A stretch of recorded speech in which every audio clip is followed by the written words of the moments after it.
first fight was thrilling. Madonna all over Mayweather. Action-packed. Look at this display by Floyd Mayweather. The toughest fight of Floyd Mayweather's career. What a fantastic fight. So on September 13th, Floyd Mayweather and Marcos Maidana do it again. Te voy a terminar. Bring it on, amigo. Mayhem. Mayweather versus Maidana 2. Saturday, September 13th at 8 Eastern, 5 Pacific, live on pay-per-view. Unions across the country on strike and taking their protests to the streets. We've got the details. The tourism minister slams the opposition leader for flip-flopping on the gaming bill. Plus, a new smoothie bar in Palmdale makes healthy drinking a little easier. We've got those stories and more coming up tonight. I'm Dana Smith, and MB12 starts right now.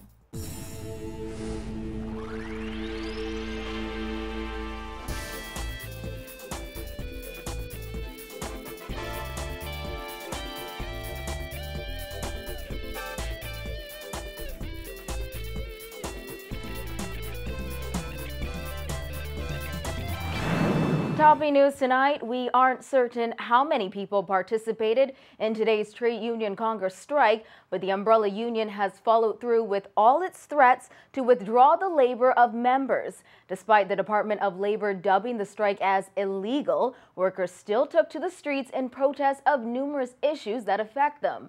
The decision was made following a meeting last night with union affiliates, including the nurses, customs and immigration officers, and others. Kyle Joaquin tracked all of today's events. Here's his report.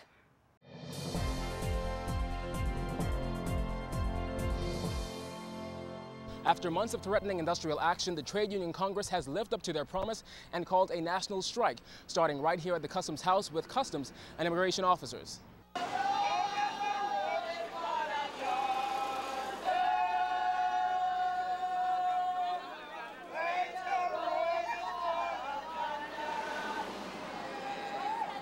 That much talked about national strike promised by the Trade Union Congress kicked off this morning with many union members either not showing up to work or walking off the job. Perhaps the biggest group of protesters today was the Bahamas Customs, Immigration and Allied Workers Union. Around 60 disgruntled union members marched and sang outside Customs headquarters on Thompson Boulevard. Union President Sloan Smith. VAT is coming. We've had 3 national insurance increases in the past, I think, 2 years. And the salary remains unchanged. And the government sits with us and say that whatever one organization gets, the others are going to get. But when you evaluate what the other organization got, it amounted to $1.67 a month. Are you asking these persons, these professionals who have families, to absorb the loss that comes with that? Controller of the Customs Department, Charles Turner, said despite the strike, all stations were manned today. We caught up with the TUC President, Obie Ferguson, as he met up with members of the Nurses Union this morning at their headquarters. He said they've waited long enough, but now it's time to take action. You know, we're not going to sit around and allow other people to benefit from this country. We're going to stand until we get exactly what we deserve. Customs is doing what they're supposed to be doing, what they agreed to do, rest assured. And if things drag on, you will see some other things that are happening. But this is a process. We're not going to allow them to dictate to us. They thought we were coming downtown. We ain't going downtown. We can be right here and we will do exactly what we have to do. President of the Nurses Union, Janet Kalfani, says she's gotten tired of requesting benefits for her nurses. Basic things we're asking for, you know. Give me some benefits if you're not going to promote this nurse, who is, by the way, you see, qualified. You have to enter nursing with a bachelor's degree. I'm saying if the nurse is not, you're not going to have a promotional exercise in 7 years. And that nurse has been working for you for 20-odd years. Let's give some benefits to it. Do you find that unreasonable?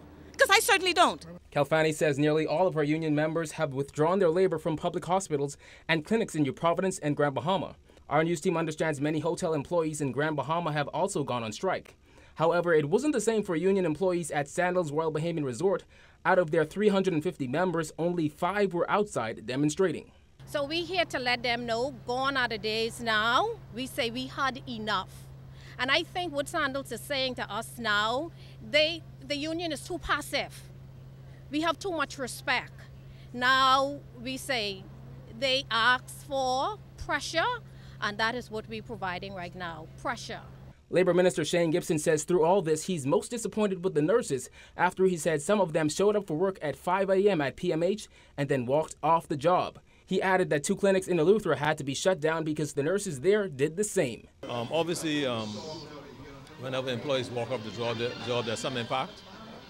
Even though there are impacts, particularly at some of the areas, all of the areas are functioning as normal because they all put contingency plans in place. I think you may have 2 clinics in the Family Islands where the clinics were shut down as a result of nurses not showing up. Hopefully nothing happens that would cause the death of any individuals in the Family Islands as a result of nurses withdrawing their services.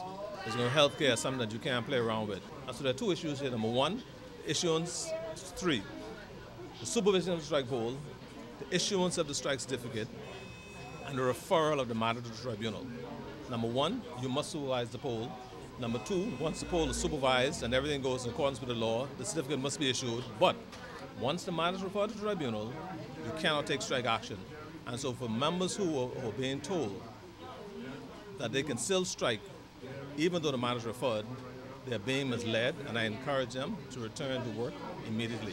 Now, Gibson is again urging those employees who took strike action today to head back to work as soon as possible in order to avoid any possible action from their employers. Reporting for NB12, I'm Kyle Joaquin. Well, this afternoon, Director of Labor Robert Farquharson told NB12 that the government has gotten an injunction against some members of the TUC.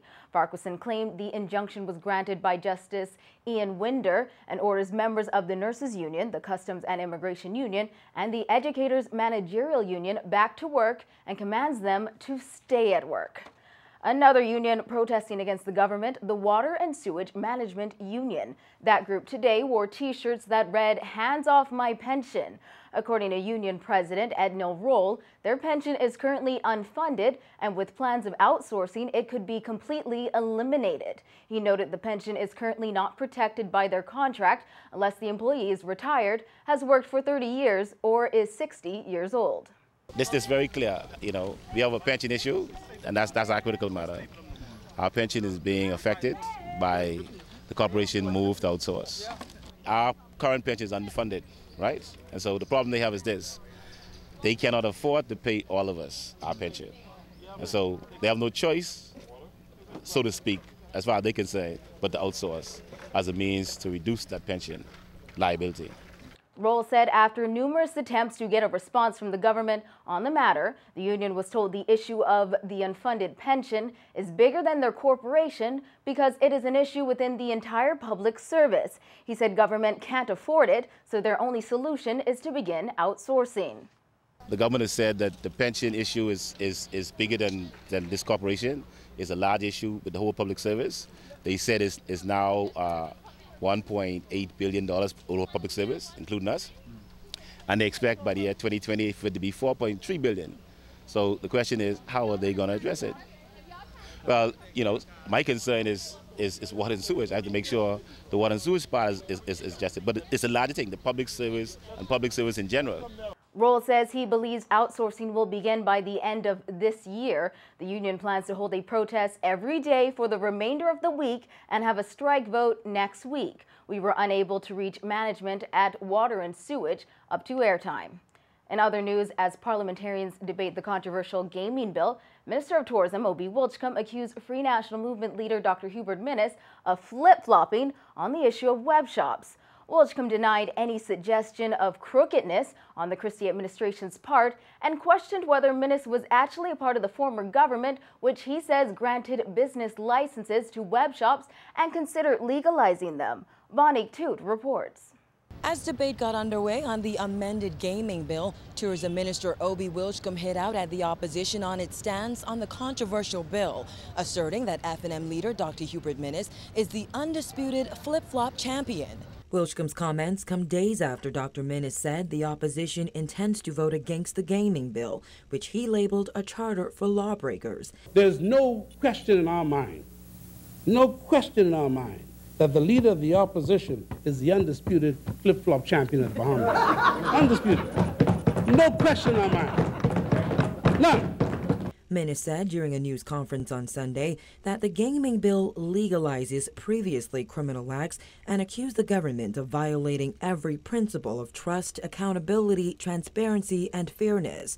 Wilshcombe says he is confused by Minnis's position on web shop regulation, insisting that the former government considered legalizing web shops and even drafted legislation. The truth is they had a position. In fact, Mr. Speaker, I supported their position. Then I supported their position. I support the position now. And I cannot believe, Mr. Speaker, that now the then leader, the present leader of the opposition, is now pretending as if he knew nothing about nothing. He didn't know about the Computer Waging and Licensing Act. He didn't know about arrangements of regulations. This was done by the FNM. In fact, Mr. Speaker, the web shops got their business license because of the FNM. The Ingram administration chose not to regulate and tax web shops following strong opposition from the church.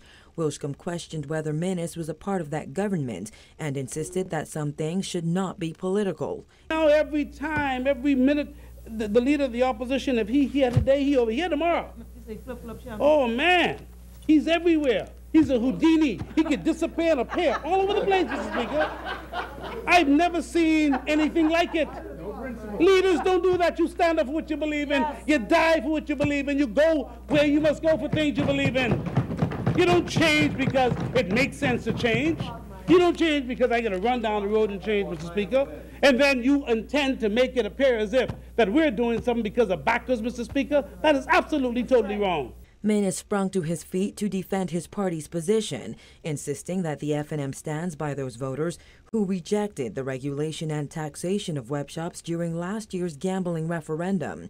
This has gone to a referendum. The people had stated their position. They had said they would agree with the people's position. They subsequently changed. That's the issue. This has nothing to do with what he's talking about. That's the issue. Our position was then, and our position still remains the same. We have said then that we are on the side of people. We will defend the people. They are the flip-floppers. In here, they voted for the constitutional referendum, and when they went outside, they changed their mind because they thought it was beneficial. PLP MPs have repeatedly slammed the opposition leader for his changing views on gaming after he initially told reporters he would vote yes in the gambling referendum, then urged Bahamians to vote no. Reporting for NB12, I'm Vonik Tood. While some in the gaming industry have criticized certain aspects of the gaming bill, calling it discriminatory, the president of a marketing firm hired by one of the largest gaming operators in Grand Bahama insists while it's not ideal, it is a step in the right direction. Creative Works president Peter Adderley says market research also revealed the number of web shops in New Providence are almost double the official count. Our Jasmine Brown has more in this report. Since Creative Works began its study, he says other gaming operators have joined in. But he says what by all indicators was supposed to be a simple 3-week marketing intelligence report turned into triple that once they began the groundwork. Adderley says that's because his team quickly learned that the gaming industry is much more dense and complex than anyone expected. Some 3 months ago, we came to New Providence for one of the primary operators in Grand Bahama, who was making a move to New Providence, started to expand his wings here in New Providence. We thought it would take 3 weeks. It has taken us 3 months. I think we have another 3 weeks to go after the bill is in fact tabled in the House of Assembly. While the report is still not completed, Adderley says there have been some interesting initial findings, including the fact that he says their research found there are dozens more operators than initially accounted for. There may be 13 operators listed, but our findings during the course of the weeks and some given weekends, there are 20 to 25 operators. There are more than 120 outlets for different operations here in New Providence. There are thousands of people who are playing every single day, and it is no doubt a billion or a multi-billion-dollar industry. As they look to complete their study, he says they will be closely monitoring debate over the gaming bill. He says unlike others who are concerned over the fact that Bahamians cannot gamble in casinos and visitors cannot gamble in web shops, he is pleased there is some progress as the industry is set to finally be regulated. I don't know for as long as I've followed politics or been in the Bahamas if there's in fact ever been a perfect bill. I do know that having a bill to regularize and legalize the gaming industry for locals is far and too long overdue. The fact of the matter is these are talented, savvy Bahamian business people who deserve to have their businesses regularized so that their employees can walk into a bank and get a loan for a car or home and live normal lives. In the meantime, Adderley says based on what they have learned, his client is now looking to team up with another major web shop operator in New Providence. He declined to say who that operator is, but says they believe there is strength in numbers. We noted another operator here in New Providence that was showing some impressive trends, and we made a connect with that operator as well. Reporting for NB12, I'm Jasmine Brown.